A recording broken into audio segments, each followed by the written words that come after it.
Whoops.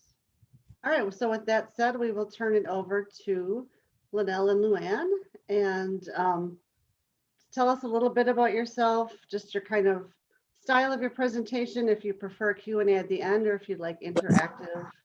And once again, welcome everyone. Thank you. Thanks. All right, thanks for having us. So probably some of you know us already, but I'm Linnell Saunders. And I'm Luann Simpson. And we have been around in the mental health community here for a while. Long time. A while. So we both worked for NAMI, Luann for many years, me for a few. And last year during the pandemic, we thought it'd be a great idea to start our own business. Right before it pandemic. It's true. It was before the pandemic, and then surprise.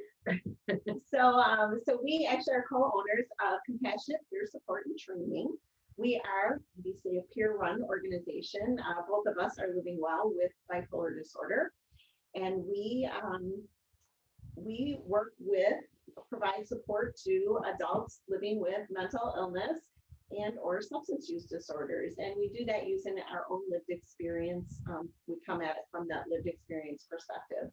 So counseling is kind of an easy term for people to understand. So we really provide peer counseling, offer insight, help people create a plan in order to stay well, get well, stay well, really provide whatever it is they need. You know, sometimes you need more than just a friend.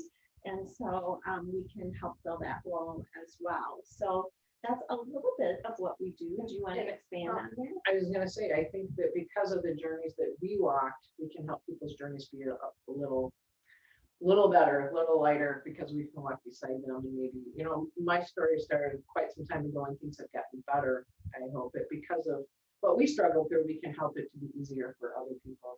So we do something that's kind of cool. We do individual peer support. We do individual appointments with people privately for peer support. So that's something that's not offered anywhere but up in Menominee, actually. And we know those folks up there and we've talked with them. So we're kind of excited to be able to offer peer support to people that aren't just in Medicaid programs. Indeed. So probably will, if you have questions along the way, just ask. Absolutely. Yeah, we would like to just be kind of conversational. We kind of want to have a conversation about, you know, what the heck is mental illness. But kind of wanted to start because this is May is Mental Health Awareness Month. And so I wanted to start talk a little bit about what's the difference between mental health and mental illness, because I find that sometimes there's a little bit of mix up about that. And the other thing that I find is that people think that they want to put a positive spin on mental illness by calling it mental health, which piece of it is. The last few days I've read some articles and two of them referred to NAMI as the National Alliance on Mental Health, which is interesting to me because we know that it's not. So I thought it'd be interesting to kind of talk a little bit about what are the differences. And so just to think about, when you think about mental health, what kind of words come to mind to you? Anybody want to shout anything out? When you think about mental health.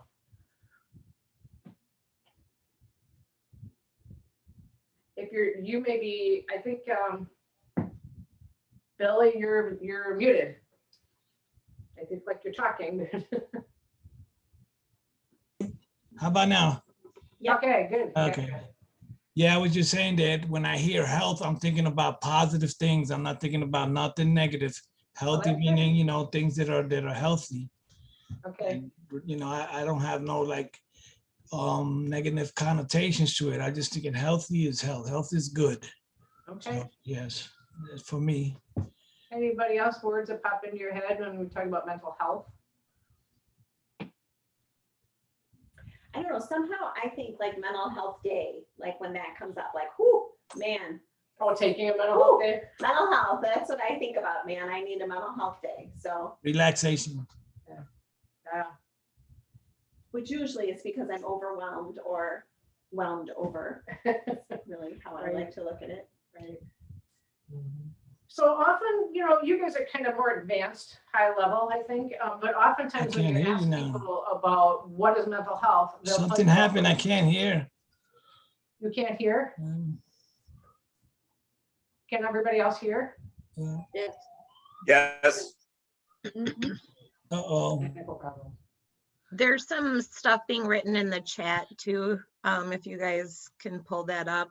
Oh, can you pull the chat up? Otherwise I can read it out to you as we Yeah. go. You're gonna force No, me we got to it. put on these very got it? attractive specs of mine. Stability or lack thereof. Okay. Yes. Yeah. So mental health is stability, or like Linnell said, or lack thereof.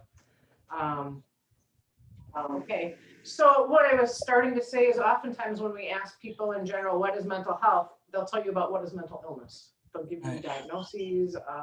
They'll talk to you about what is mental illness. So I just want to talk about how they really are two very different things. We, in the same realm, but we all have mental health. About 20% of the population has mental illness. So mental health is more about how are we psychologically, how are we emotionally, how do we act, how do we behave, how do we feel? And I'm losing my train of thought on that already. But so how do we present in the world? And are we doing well? Are we having more good days than bad days? Are we able to function well? Are we able to go to work, have relationships, take care of ourselves, our personal hygiene and such? And if we can do all of those things, then we're pretty much, we're doing pretty well on our mental health. And mental health and mental illness really can be seen on a spectrum, but it's not from one end is mental health and the other end is mental illness. It's two separate spectrums. We have mental illness and the level of severity at one end and the other, and then mental health, also good mental health or poor mental health. And so you can actually have a mental illness and be mentally healthy. Or you can also not have a mental illness and be Mentally sorry, unhealthy. mentally unhealthy. Yeah. Right. So Poor mental health. have poor mental health. So, and you can be anywhere, on those. You can almost look at it as kind of a line that goes this way and a line that goes that way. So it's mental health is not the absence of mental illness. Something there, can you read it? It's the same thing. Okay, so mental health is not the absence of mental illness. And I wrote this down, so I'm going to have to read it. So mental illness is a syndrome characterized by clinically significant disturbance in an individual's cognitive, emotion, regulation, or behavior that reflects a dysfunction in psychological, biological, or developmental processes in social, occupational, or other important activities. Mhm. I feel like you lost me like in the third word.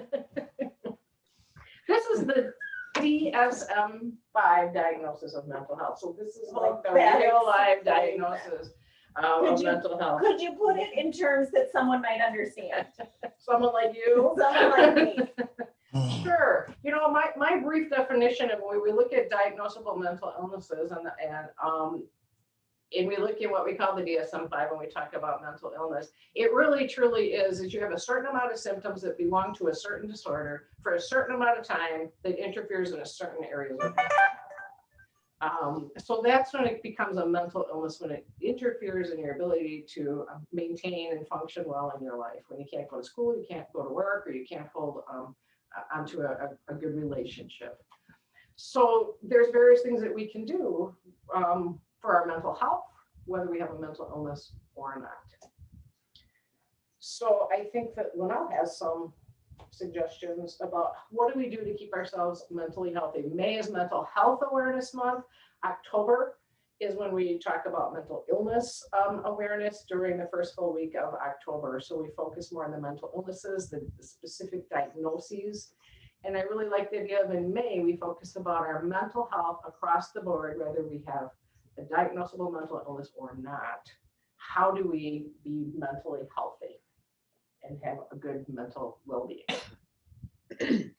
Does this make sense so far? Give me a nod if it does. Yeah. Anything anybody wants to say about that?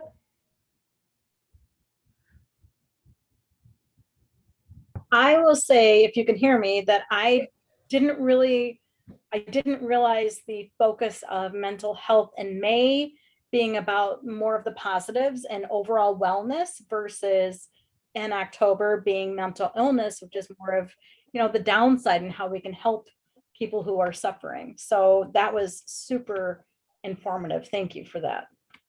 Yeah, and I found over my time working in the field that, like I said, people mean well, want to put a positive spin on it, but as for me anyway, and again, my views, I am a view, not the view, is that I find it a little stigmatizing when someone says, I don't want to say mental illness because I want to put a positive spin on that.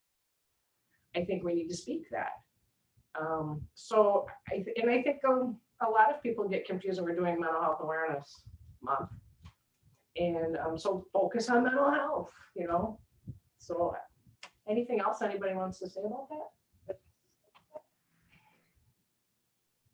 You can argue with me if you want, if you don't agree. I don't recommend it.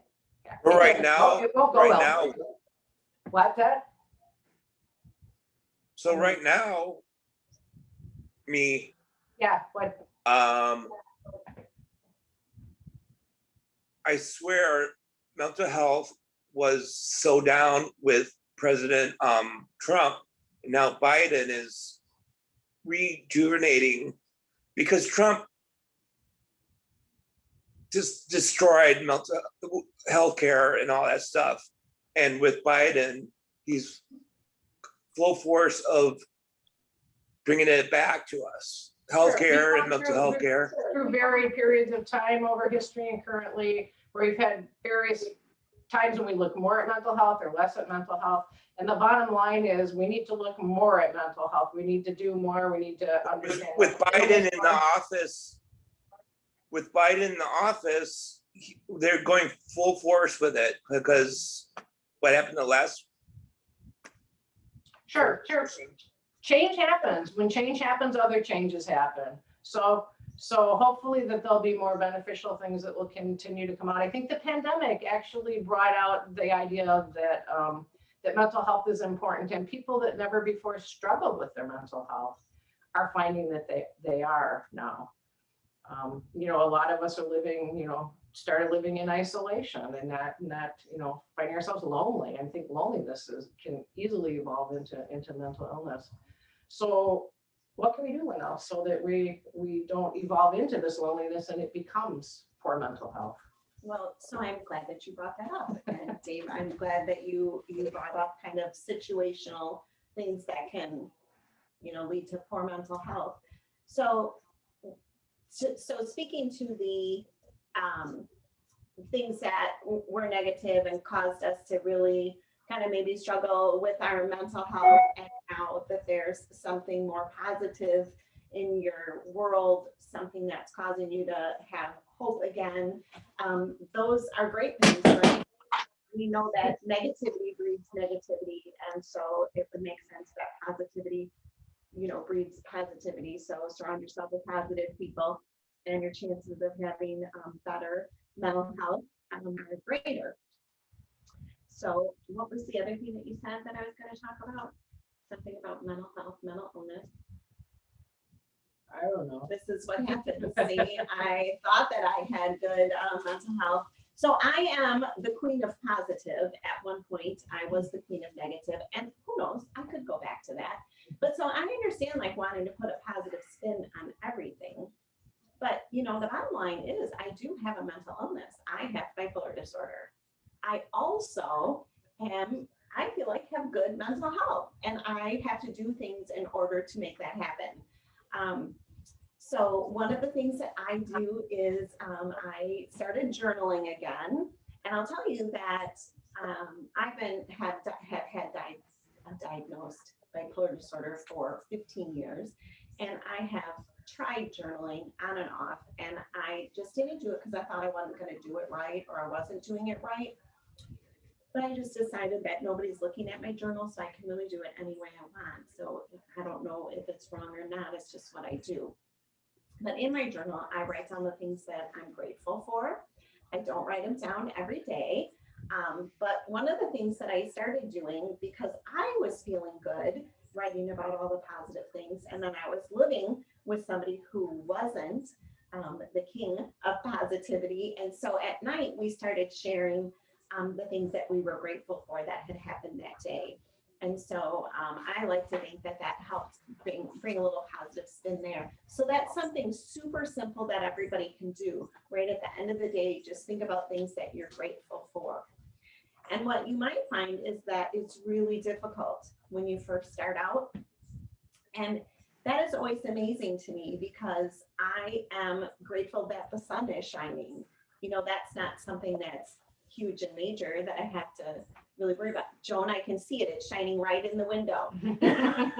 So, right? So there's just simple things. I am grateful that I can go to the faucet and lift it up and water comes out. And I don't have to walk 2 miles with water, a big jug of water on my head through the village, right? You see those pictures. I am grateful that I can just simply have water. I am grateful that I only have to push one button on Amazon and things come to my house. That is really scary that happens, but I am also grateful that happens. There's a big one. Okay, I have a big long thing to read, but yes, Billy. I just want to say that gratitude is really, really big when it comes to my mental health. And being that, you know, when I saw that this month was Mental Health Month, it kind of gave me like a reflection of where I've been in my life in regards to mental health. And so I've come such a long way. I mean, I've been through so many phases of mental health. So I know I'm like, there was a time when I was like really, really tormented. You know, for example, there was a phase when I was really, really tormented, and I've been through so many different phases. And I just turned 60 not too long ago, and I'm just like, I'm so grateful about everything. And that's one of the things that helped me to get well, because when I'm not feeling well, I kind of challenge my thoughts. I have to constantly challenge what's going on in my mind. And that's how I got better, you know, and I have to change my thoughts to a point where if something is not, I feel it's doing me some harm, I have to stop and really look at what is it that's going through my mind to see if I could change that. Otherwise, I'm just going to keep going back into the further deeper into depression. But one of the things that I do is like, I'm so grateful for everything. And that's why I start getting better. And I do a lot of little things for my mental wellness. I'm just, if I don't make my bed in the morning, I'm not good all day. It's just one of the small little things that I do. In the morning, I must make my bed. And like, I don't know, for some reason, it's like, if I don't make my bed, I think my day's not gonna go good. So that's just part of a routine that I do in the morning. I start off with making my bed. And, you know, and then I just try to have a lot of gratitude, and I challenge my thoughts, because if I entertain the negative thoughts, I go right back into depression. So I got to try to stay positive by challenging my thoughts all the time. But gratitude is a big thing for me. One of the ways I try to look at gratitude, and it's not really an original thought, someone shared this with me a long time ago, and it's the idea of looking at not what you have to do, but what you get to do. Right. Turn it into, you know, we hear ourselves saying so often, I have to take out the garbage. Right. I get to take out the garbage. I get to go outside. It's nice. It's sunny. I have garbage to take out. Somebody's going to come and pick it up.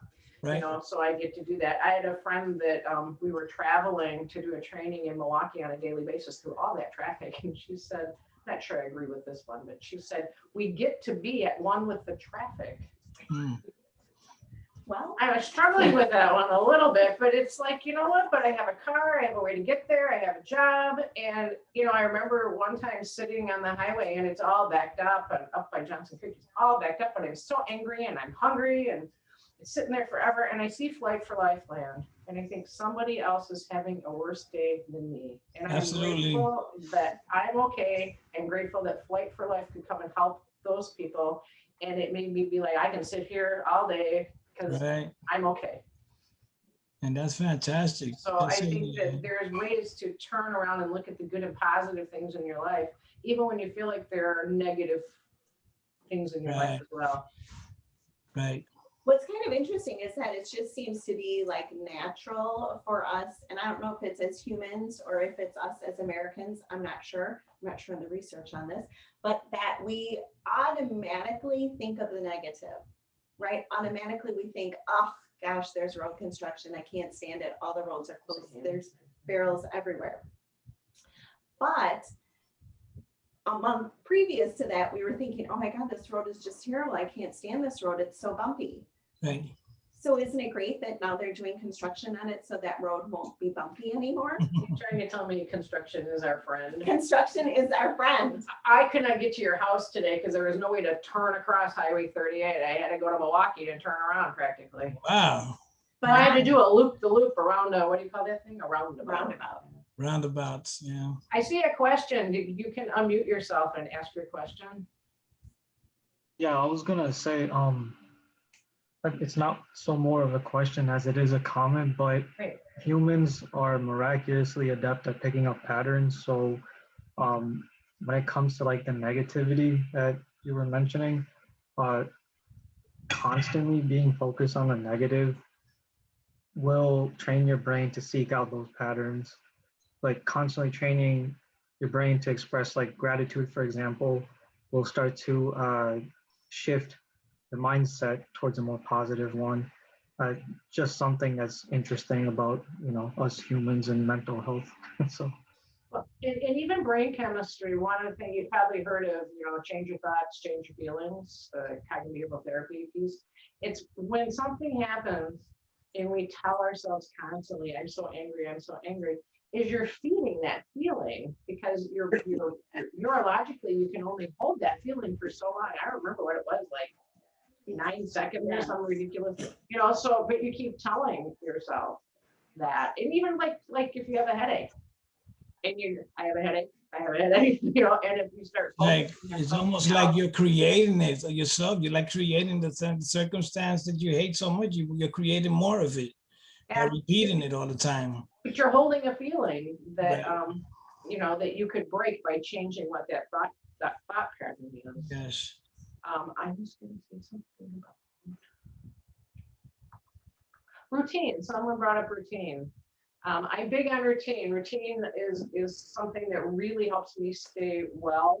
Mhm. But I also know that I have to be really cautious about not having a routine that is so rigid that I can't deal with it when something throws me a curveball. When I Okay. have to stay up late at night for some reason, or I have to go to the ER because my mom is there and it's 1 a.m.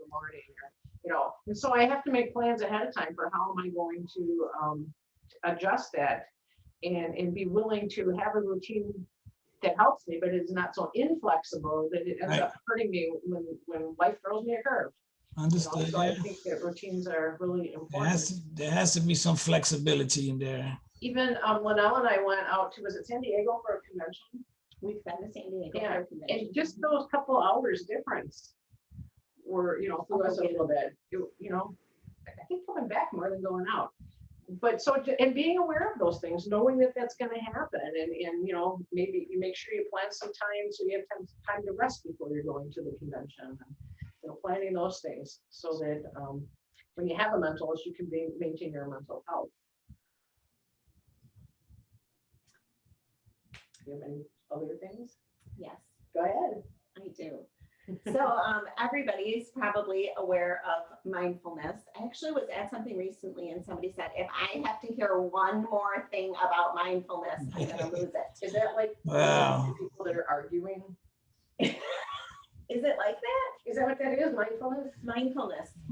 No, that's mediation. I'm That's sorry. mediation. So it's an M word. It's an M No. word. Oh, well, hello?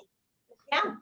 Mindfulness is paying attention of what's going on around you. It's just being observant on stuff, what you're doing. Like for food, I do food mindfulness. You just don't focus, but you pay attention to each single thing. And that's for mindfulness. It's like every single thing you do, you think of it, but you don't ponder on it, but you just know it's happening and you recognize it, then you go on with the next thing. Yeah. It's paying attention to your environment, paying attention to what's going on at that moment. So thank you, Dave. It is kind of one of those things where it's like this obscure kind of thing, but you just really broke it down, made it so simple for everybody. Thank you for that. When you said being mindful about food, paying attention, I just want to mention a little mindfulness trick or tip or whatever that you could try. Have you ever grabbed a candy bar and sat down at your computer and pulled up your emails and read your emails while you ate your candy bar? Or sat down and picked up your remote and clicked on the TV and went buzzed through channels while you're eating your candy bar? And then you got to the end of your candy bar and went, huh, because you didn't really pay any attention to that candy bar because you were reading all those other things.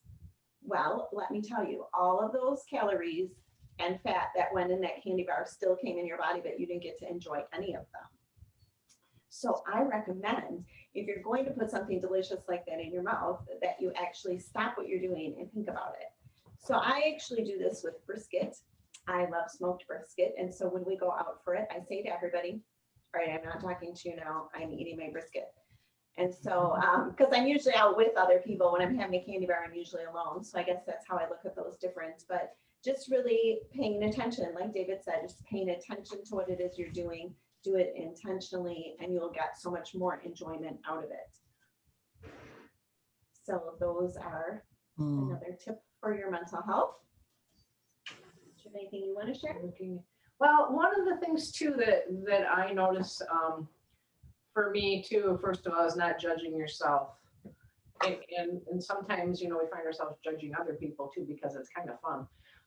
But we have to learn not to judge ourselves and not to compare ourselves to other people, and especially on social media. Everybody on Facebook is pretty much got the perfect life, and I'm tired of it. Okay, they don't. They really don't. They're just Right. putting it up there, you know. And so don't compare yourselves, you know, to other people. The only person you should compare yourself to is who you were yesterday. Okay, you want to strive to be better the next day. You want to look at yourself, and you want to look at yourself and say, I'm okay. And that you're not going to judge yourself in that way, because that only adds to bad things. So don't compare yourself to others. Compare yourself to the best you that you want to be, and move forward. And you know, there's so many things that we want to do to have good mental well-being, and that is to have it, you know, community, have a purpose, have somebody that feels you're important and value you, and the first person that should be is you. And to also have a hope for a good future, a better future, and hope that tomorrow's a better day than today. So I think that not judging yourself and not comparing yourself to other people is one of the keys to having a more healthy life and better well-being. So that's one of the other things that I kind of look at. It's not easy to do. It's not easy to not judge yourself. I mean, I just went through a period now where I was deciding what all these other people thought, and it turns out all those other people didn't think that. So that's another thing. Don't read other people's minds. Check it out. Check it out. Let people know how you're feeling and say, hey, I'm perceiving this. Is this correct? Because you will feel so much better if you do that. True. What were you going to say? For me? Yeah. Oh, I said that's true. That's what I said. True. I said true. What you're saying is true. That's all I said. But I did have something in mind that that part of my wellness is I'm in a unique position right now where my wife and I recently got married. I say recently, like 4 years ago, and she has now he's my son because we got married, an adult disabled, severely disabled son that we have. And I care for him every day, and that gives me so much. It does so much for me to be able to be there for him and help him, because I take care of him. And I think when you help others, it also does a lot for me. Like with my wellness, when I'm able to help somebody else, it really helps me with my wellness. You know, with my mental health. You know, being able to help somebody helps me. Yeah. Yeah. That's excellent. Someone said your dog is cute. Where is your dog? No, I think that they were talking about Maggie's dog. Oh, your dog. I have a cute dog too, but they're not here. Oh, your cute dog that we're not allowing in the room. But what is it's Billy, right? Yes. Yeah, about helping other people, because that literally there's a biological component to that. We literally produce hormones when we help other people. Okay. And oxytocin is one of them, you know, like the hugging kind of hormone. But when we help other people, it benefits us almost more. So, you know, giving support to other people is kind of a win-win. Exactly. It's I benefit and they benefit. Right. So it literally makes us feel good, but it literally physically makes us feel good because those hormones are being secreted. And I Okay. think that that is probably a nice core piece of peer support. Which I really like. Yes. For sure, for sure. I did want to touch on this, doing something nice for someone else. The When we're looking at the mental aspects of it with the physical aspects of it, you know, it's Right. so separate still, which it shouldn't be, but it is. It's getting there, but it's not there yet, right? Right, right. Well, I mean, our whole body though is what we're looking at being healthy. So when we're thinking about our physical health, how does that affect our mental health? My husband fell off our trailer earlier over the weekend, and so he is having some physical issues, which then of course affects the mental health aspect of it, and not just his, because I live here too. And so that's something that we'll have to look at. And I did sit down and say all the things that we were grateful for. Certainly him falling off the trailer was not something we're grateful for, or the fact that he broke his hand, but that it was a clean break was something we were grateful for. Okay. And that we have family nearby who could come and help out, and that we have terrific friends who are gonna help finish whatever it is we need to do with the trailer. But you know, just kind of looking at what those great gratitude things are. And now I'll have the opportunity to write some thank you notes for the people who You get to. I'll get to write some thank you notes. And then hopefully, you know, when the person gets the thank you note and reads it, it'll make them feel, you know, positive and want to spread that good mood then as well. Yeah. So I'm just kind of always looking at how can we look at the positive in something, and how can I share that, which is annoying. You used to complain about positive Pete's, and now you are one, huh? Now I am one. I'm positive Patricia because I'm a female. So I was gonna say you're lucky Linnell, but not so much lately, huh? no, not so much lately. But Perky Patricia too works. Don't care for Perky so much. She doesn't. No. Mm-mm.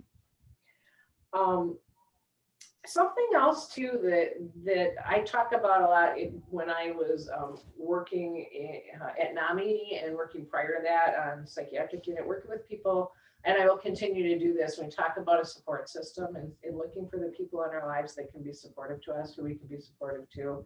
And the idea of making a list of 5 people, and we talk about that most people, you know, kind of have a list of 5 people that you can go to when you're having a rough time. And my philosophy on that is always, and when you're having a rough time, there is a good likelihood that you'll get voicemail for all 5 of them. And many people actually used to be the number when you ask people, how many people do you have that you can call in a crisis? The number used to be average, most people would say 5. And now a lot of people say none. And so again, when I mentioned that over the past year or so, we've really gotten to these levels of loneliness and isolation, and we're not building new relationships. And I realized that, you know, there's this debate right now too about vaccines and masks, and should we wear a mask or should we not wear a mask, and not something we need to get into. But I kind of thought it was a cool idea to kind of, now that it's safer to go out with a mask or not, is to go out and meet new people, and how much fun it would be when we can take our masks off and find out what they look like. Unbelievable. That'd be kind of a fun thing to do. There's so many people I've met just during this time that I wouldn't know what they look like without a mask. So I think that'll be kind of fun. But the idea is that we are, as a nation, very lonely group of people, and we need to find ways to go out in the world and to meet people. I used to always say to folks, and Linnell will remember this, is nobody's going to come knocking on your door saying, I want to be your friend. You have to have a plan. You have to have are there ways that people have, things that people have done to go out and to meet new people and make new friends? Yeah. We'll get you in a sec. Oh, me, Billy? Go ahead, Billy. Well, then we'll. No, I'll talk briefly. It's been very difficult for me because I'm from the East Coast. I just moved here to start a new life and everything. And as soon as I got here, the pandemic struck. and I don't know anybody here. It's been so hard. And I haven't been able to get out. And now it's just now because my wife and I, we have people we have we have people to help us with our son. So now I'm able to go out and do some things. But I don't have one friend. I don't know anybody here at all. So now I'm just starting to get out. I'm already going to NAMI, thankfully. I'm gonna see if I maybe go to the clubhouse and start doing some things. I'm trying to get into the peer stuff because I was certified in New Jersey. I didn't get to work at it because of so many things happened that I didn't get to actually go to work at it. I did a lot of volunteer work. So right now I'm presently trying to get into training so I can get certified here. And that's been so difficult too. But I don't have anybody. So I'm starting to just get out and, and I'm grateful regardless. And I know sooner or later it's gonna happen because that's really what I want to do. So now I'm just trying to get out and meet people and maybe go to NAMI. Like I said, maybe I joined the clubhouse, the friendship clubhouse. I'm thinking of maybe doing that. And that's how I'm going to meet people because other than that, I'm home taking care of my son. I haven't been able to go out. I don't know anybody here at all. Well, it sounds like you're doing the right things. Yeah, I'm doing the right things. And eventually I like that. I like the fact that it's good to have a few friends that you could talk to. And, it's good to have some connection with people where you could call them and they could call you that are doing the same things, trying to get well and doing positive things. So I'm sure things will work out eventually, so far so good. Things are going good. Right. Yeah. You had somebody else that wanted to say something? Go ahead, unmute yourself, yeah. I was gonna say, I'm like a college student, so I know that workplaces can be a way to meet people. I go to the gym recently. That's a way. I'd recommend you get vaccinated. Otherwise, be very careful around the gym. But Billy mentioned a whole slew of things like the friendship clubhouse, volunteering. Another thing you can do is always reach out to family through social media. Of course, social media can be conducive of finding new friends and whatnot, stuff like that. Also, I wanted to mention, I do have 2 infographics. I can share a Google Drive that's on like chemicals of emotions and whatnot, and how to take care of your mental health via that. They give you tips and stuff. I'll just throw it down in the chat. You can share that with Nicole. Yeah, I'm open to learn everything that I can learn, so it's good. There's always something to learn. So there was something that I was thinking about earlier, and then I lost my train of thought. So I'm glad that it came up again about the pandemic and how we've kind of been isolated and it's really affected our mental health. And so when we're talking about mental health and mental illness, I do want to point out that it has affected a lot of people's mental health, but we don't all have to come out of this with a new mental illness. So we can take a look at how can we improve our mental health without having to go and get a mental illness diagnosis somewhere. So if that's going to your support groups to get support that way, with NAMI, that is Luann and I went to support group and facilitated support group for years. So I think that we would both agree that that's a terrific way to get support from others, improve your mental health, and even make some friends. I worked at the clubhouse for 7 years, and so I'm always going to say go to the clubhouse because it's a great place to go. However, you do have to have a mental illness in order to go there, I think. So you might want to give a call if you don't, and just say, hey, I'd like to come in and volunteer. And either way, I've already tried that. I asked him to volunteer because I was in the clubhouse in New York, so I know what the clubhouse is about. And so I asked him that I wanted to do volunteer work. I actually filled out an application. That was like a month or so ago. They never got back to me. So maybe I'll go over there and ask them, if not, I'll just be a member. That's fine, But I'm willing to do volunteer work. I'm willing to do volunteer work anywhere, actually. I just wanted to go get out and start doing stuff, Billy, I'll let you in on a secret. If you're a member at the clubhouse, you are a volunteer there and you get to do all the fun stuff too. But if you're just a volunteer there and you're not a member, you don't get to do the fun stuff. No, I want to be a member also. That's Definitely. there you go. Yes, because I love And it. I love also, you can volunteer at hospitals. Yeah, there's a lot of places you can volunteer. it. Mhm. And one of the things that I would say too is early on when I was diagnosed, now we're talking back in the late 80s, is peer support is so important, and we talk about that now too, but also I think not surrounding yourself just with the mental illness world, and to branch out into, like, for whatever reason, joined a bowling league. I'm a very bad bowler, so I had to be very careful about judging myself. But I did it because I wanted to meet people and I wanted to do something fun. Turned out it wasn't so fun, but being a bad bowler isn't fun, but meeting people is I fun. like Going to music. church, joining a book club, Yeah. trying something. I do a lot of things. I'm a musician. I like playing, I played an instrument. I just haven't get plugged in with things like that too. I play music. Music is good for me too. No, because one of the other things, well, first of all, let me say this. This is something that I've said a lot. It's a realization that I've come to. I've heard a lot of people talking about gaining weight over the pandemic. What is it? The pandemic 15 or 5 or I don't know, whatever it was. I didn't gain weight per se. Don't ask me why. Probably because it takes a lot to maintain what I got. So, but anyway, what I talked about is I felt like there are certain things that feed my soul. And I can tell you more about what I mean about that the things that just make me feel good, that make me who I am, how I see myself. And those things got taken away from me.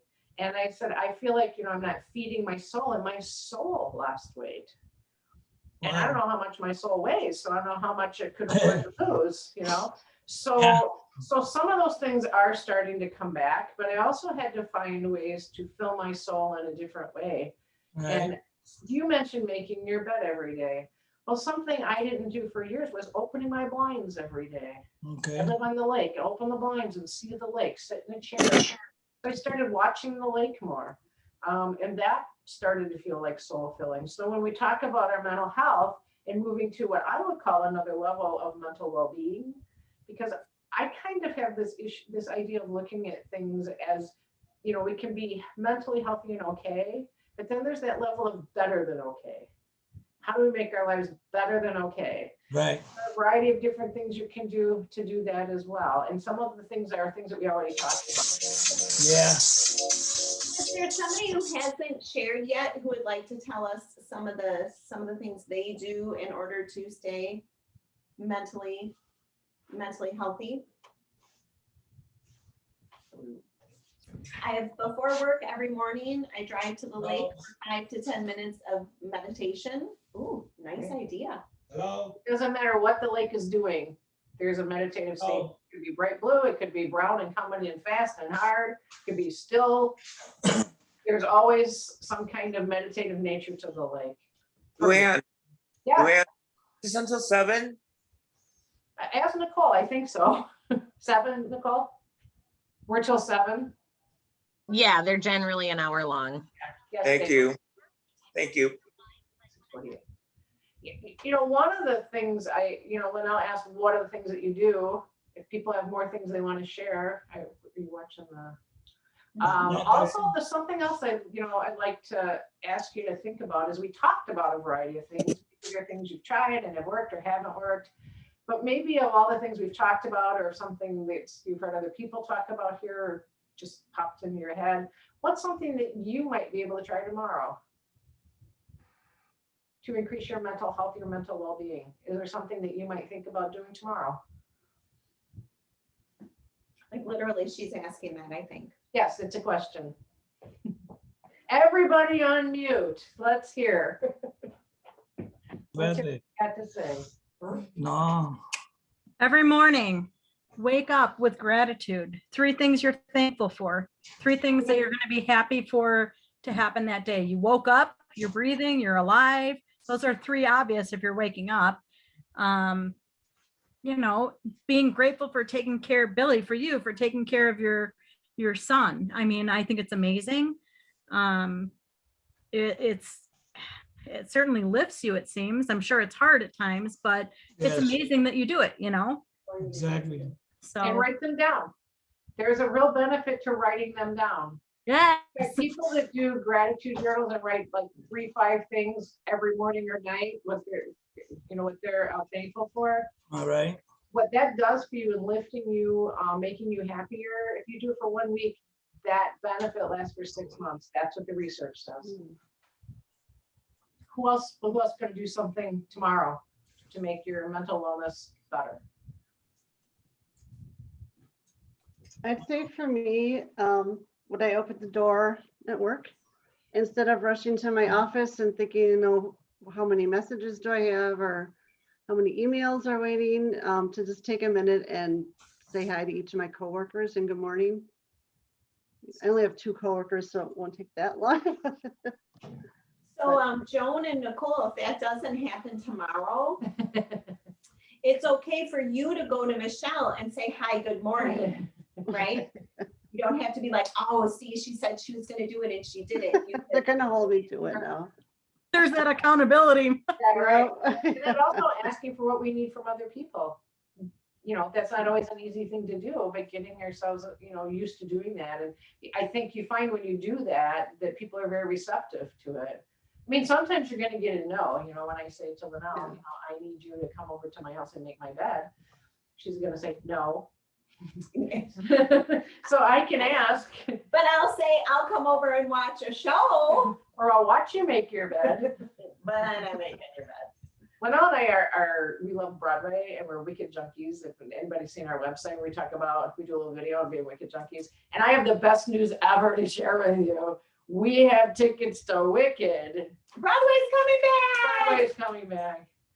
And so that's something we're not going to do tomorrow, but we're going to go in November. We're going to see Wicked. It feeds my soul. What else people are going to do tomorrow?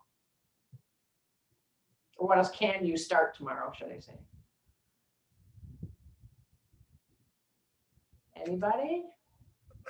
All right, I'll go again. You want me to go Okay. again? Can I go again? The other thing that I started to do was for productivity when I feel like I'm not getting stuff done because I'm kind of stuck in my head.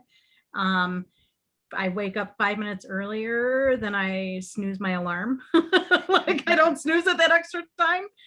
And I just write down 3 to 5 things. Well, I mean, I don't get all of them done. So go with 3. We'll go with 3 that you want to get done that day that will lessen your burden for the day. Even if it's just, I mean, I don't make my bed every day because my dogs, I have 3 of them and 6 kids and a husband. So my bed is almost never made. But if I write down 3 things that are important for me to get done and I can tackle them, whether it's make myself tea, coffee, something little, get in the shower and enjoy 20 minutes instead of 10.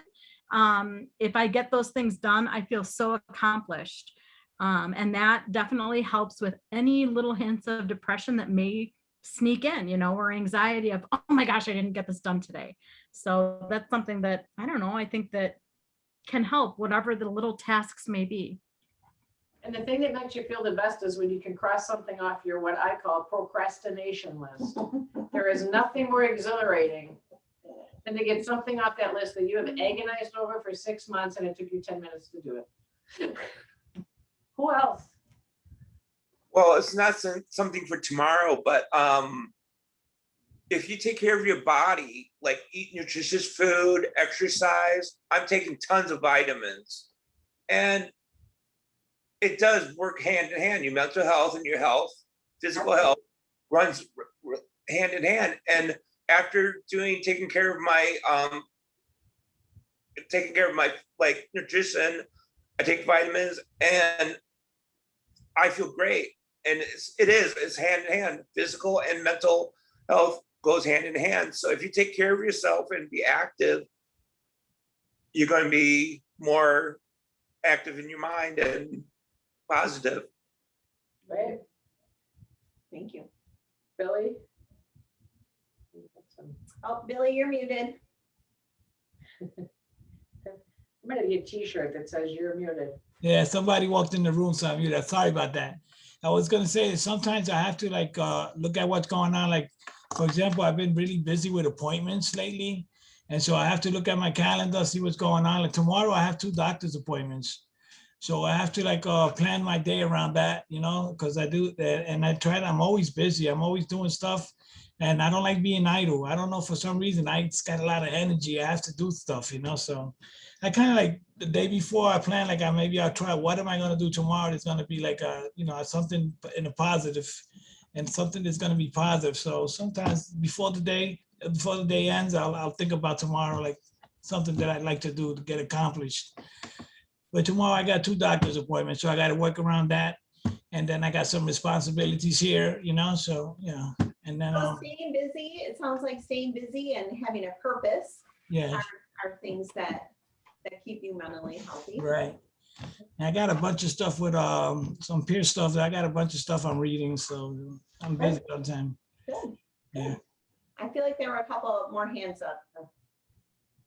Joel? Yeah, go ahead and, go ahead, Joan, and then. Okay, the weather's warming, so I would suggest getting outside and enjoying a little nature or just the sunshine, or even if it's just even in your own backyard. A lot to be said for vitamin N. Yeah. That's like right. nature. Oh, she's so clever. Yep. All right. And so our computer is like far away from us. And so we everything's can't this see- big. We so- can't see everybody's So that's why face. we keep doing this. So Maybe I'm gentlemen too to the close. expert, you're up. Yeah, I was actually gonna mention like what Joanne mentioned, going outside, getting some sun and whatnot. But another great thing, I know that not everyone's suited for it or may not like it, but I was gonna try yoga. It's been a long time since I've done that, but the fact that it also incorporates like meditation and whatnot, would do wonders for like both the physical and mental health like aspect of it. Right. So I just have to say that I love yoga, and it is the only time that I can stop my mind from doing other things, because I have to just concentrate so hard on that muscle that I'm supposed to be focusing on is doing. So honestly, all of the meditation stuff I've done, I am unable to focus for those different things, but yoga, I'm right there. And just a little plug for our business too, I'm gonna let you know that we are opening an additional location in Rochester, and we are inside of Riverside Studio, and there's a yoga studio there. So And there's also a little store that has stones and oils and teas. I'm gonna go broke. it's amazing. It's a great place. That's So, cool. so you can check it out on our Facebook page, and so you guys are you're finding out about it before everyone else, because That's right, we're not open yet. Riverside Studio is open. They're there. The yoga studio is there. The shop is there. Our office isn't even painted yet, and our painter broke his hand, so. You know, Yeah. I don't know too much about Racine, but I think you guys are close to where I live. I live right by 3 Mile. Isn't it around here somewhere where your place is? we are right here in Racine. Yeah, we can have appointments. We actually have a location in Mount Pleasant to hold in-person appointments. I We do live virtual. close by. I live right on 3 Mile. And we Yeah. will- Our mailing address is over in Caledonia. Right.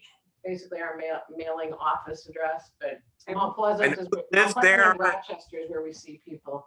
But I want to say, we're running low on time here. I want to say something. What I'd like to ask you to do, I mentioned that idea about being in isolation and reaching out and finding support and building a support network, because we're all about peer support.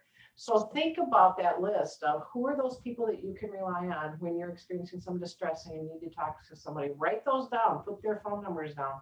And if it's none, or if it's one, or even if it's two, can you build that list up to, 3, 4, 5 is a really good number. I always say if you don't have 5, then make number 5 the crisis line, because they have to answer. Also, there are warm lines that are run through our respites. If you're interested in knowing more about that, you can get in touch with us through our website, which is CompassionatePeers.com. And there's a lot more information about what we do on there, our bios, some of our other team members that also see people. And resources. There's a list of resources. So phone numbers are there, some different articles. I think somebody was gonna share some infographics, so that's something we can always throw on our website too. Send it to us to Linnell at our, and she can put it on our website. Okay. All right, check the chat. It looks like somebody, Maggie, is Oh, willing there's her to email. be to connect with anyone. So you can find her website or her email in the chat. Look at, you've got a fifth person. There you go. You want to be there on their list? Yeah, that's great. That's great because like I said, there's so, that is one of our primary problems is loneliness and isolation. And those of us that have had the experience and know what it's like, we can be so supportive to one another. And that has been crucial to my recovery. And I suspect yours as well. Indeed. So having those people to reach out to, I think can really increase our mental health. Even if they annoy you a little bit. Where are you getting at? Where are you going with that? I'm just teasing. I'm just teasing. You're gonna have Mrs. Luann is my best friend. and You're gonna she sit also- behind me at Wicked. I'm not. Or in front, so I can poke you. That's not true. Can I ask, who sent the email with your meeting? Nami or you? Not me. Nami. It's It's Nami's Nami's meeting. So Run out, sorry. can I call Nami and just find out the stuff? Mhm. Find Yeah. out what stuff. I can't. How do we contact you? Yeah, you can contact NAMI to find out how to contact us, or you can go to our website at compassionatepeers.com. I'll put it in the chat. She'll put it in the chat. Oh, sure, yeah, I was gonna do that too. Easy. Or you can, they, at NAMI, they know how to find us too. Okay, And on compassionatepeers.com, both of our emails are on there and phone numbers.